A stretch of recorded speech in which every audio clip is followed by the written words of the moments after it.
So for my first video, I wanted to... Oh, you guys are too much. No, stop. That. Thank you. Durr. I wanted to start with a fun game that anyone can jump into. Even you retro rookies. The novice nerds. The bleaky geekies. The heebie dweebies. The cherry poppin' patties. The PAL pastime puritans. The NES noobs. And of course, you watching whatever previously mentioned title that best fits your persona. When the gunshots of nature are met with the sparks of the sky. When 1.21 gigawatts are strung across the road to the promised land. When a steel cage jousting match is illuminated by the flatulence of a Pokemon, there's only one thing that comes to mind. Thunder and lightning. Or some fat ass holding a stick. Thunder and Lightning is your typical breakout clone, like Arkanoid or Alleyway, which was a very successful formula in the 90s, but it got its start way back in the 70s with the Magnavox Odyssey. Unfortunately, bouncing a ball around the screen can only be fun for about 30-45 seconds, so the game developers started supplementing the games with power-ups, thus creating a standard mechanic in all future clones. Power-ups such as extending your stick, being able to catch the ball, having multiple balls, all of these gave users multiple ways to clear the board, and for the first time, implementing a strategy to a once monotonous game of solitary Pong. Fortunately, Thunder and Lightning has a great blend of strategy, power-ups, and level variation that makes it increasingly hard to stop playing with each level. There's even a storyline to this game. Why? Because everything Japanese has a storyline.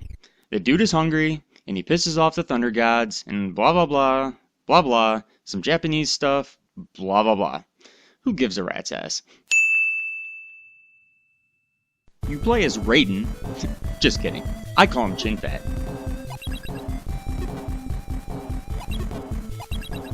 You hold up this big stick, and using your surprisingly nimble cardio dexterity, keep the ball from touching the ground. Throughout your journey, you'll collect power-ups to aid you against this Lakuta Zeus hybrid that I've appropriately named Jaquito Blackus.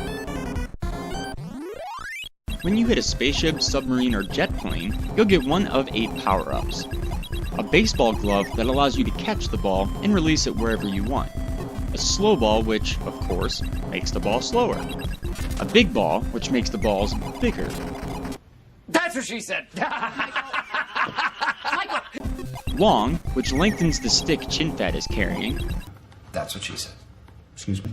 That's what she said. A 1-up, pretty self-explanatory. 3-way, which creates 3 balls from 1.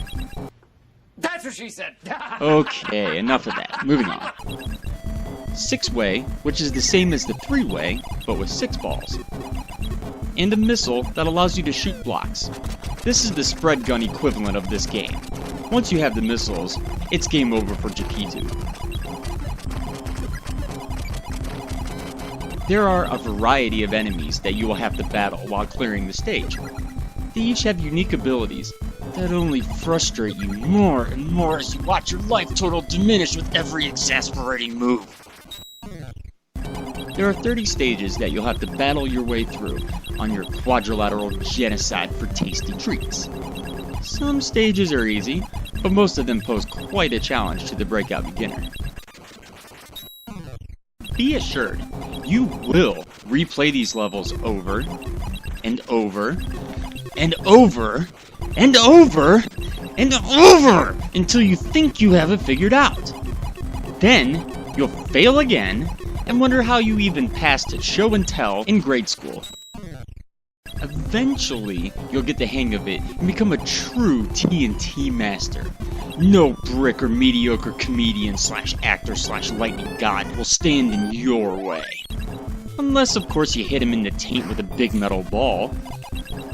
Sorry, Miss Jaquito. All is fair in love and breakout.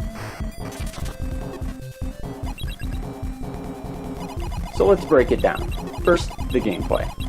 Thunder and Lightning is a solid playthrough. With 30 different levels, alternating strategy, and fast-paced action, there isn't much more to ask of a classic Pong mechanic. You'll start to develop a feel for the controls and quickly fall into the vortex of obsession that surrounds this game. For an NES game, it's not really that difficult. There's a few levels that'll bring your ear into a steady 500 degrees Fahrenheit, but after a few practice rounds you should be able to get it. The most difficult and irritating feature is when you lose all your lives, you have to start all the way back at the beginning and play through everything else. But fortunately, you'll start to get really good, and then the levels at the beginning will start to become easier and easier. It's the standard run-of-the-mill game for all skill levels. There's only 3 tracks to this whole game, but the title screen will leave you doing an involuntary Bobby Brown impression.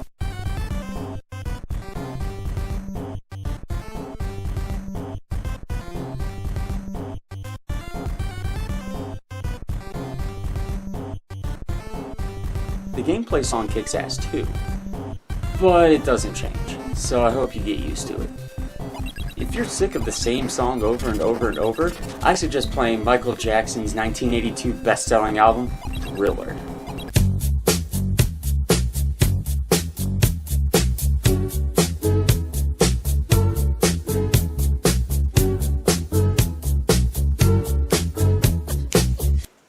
Thunder and Lightning is one of those games you forget about until you start going through your collection, and bam, there's Thunder and Lightning. You start to feel the heat of your past obsession, the captivating allure of the title screen, the thrill of victory when clearing that last block, and of course,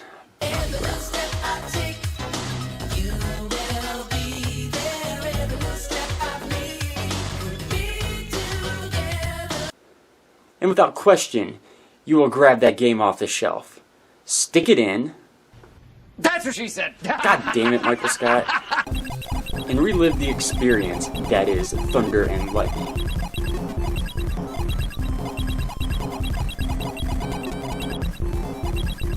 I don't see too many of this cart lying around the retail stores, but when I do, it's like $5 or something. So definitely pick this one up, especially you Arkanoid fans. And thanks for tuning in. I'm AdamOS. We'll see ya.